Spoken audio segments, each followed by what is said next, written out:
Je viens en effet d'apprendre comme vous le décès du président Mathieu Kérékou.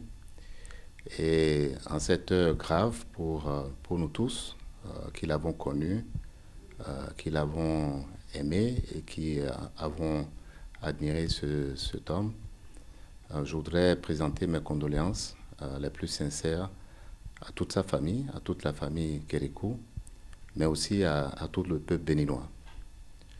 Je pense que c'est une heure très importante pour notre pays, pour nos concitoyens, parce que le général Kérékou, comme il aimait qu'on l'appelle, a été aussi un grand artisan de la démocratie béninoise, un des bâtisseurs de cette démocratie, un des grands bâtisseurs du renouveau démocratique. Et je crois que nous souvenant de cela, nous devons aussi remettre au centre de nos discussions les idées et les pensées qui ont guidé son action. En cette heure donc, moi je veux personnellement, moi à qui il a mis le pied à l'étrier politique, me rappeler de ce qui était le plus cher pour lui, la paix dans le Bénin et l'unité nationale. Et je veux que tous ceux qui l'ont aimé, l'ont admiré et peut-être même l'ont combattu se rappellent de cela. Et bien sûr, en tant que croyant, je prie aussi pour que le général Mathieu Kérékou soit accueilli dans le paradis. Maintenant, je crois aussi à l'esprit.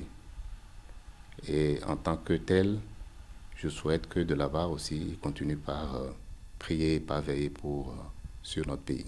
C'est un sentiment de très grande tristesse. Et en ces temps-ci, mes pensées vont avant tout donc à sa famille. Et je présente donc à la famille donc, de l'illustre disparu et toutes mes sincères condoléances. Et pour moi, le général Mathieu Kérékou, c'est vraiment mon père politique. J'ai travaillé 5 ans avec lui en tant que conseiller spécial et il m'a appris tout du Bénin. Grâce à lui, j'ai une profonde connaissance de ce pays. Et le monsieur, c'est une personne donc immense, un vrai barbare qui est tombé, qui a marqué donc toute l'histoire donc de ce pays. Et on se souviendra donc longtemps de lui. Une chose qui est très simple et qui décrit un peu l'homme, au début de notre collaboration, je l'appelais Monsieur le Président de la République. Et il me disait toujours d'un air taquin, ne m'appelle pas Président de la République, appelle-moi mon général, parce que je resterai général.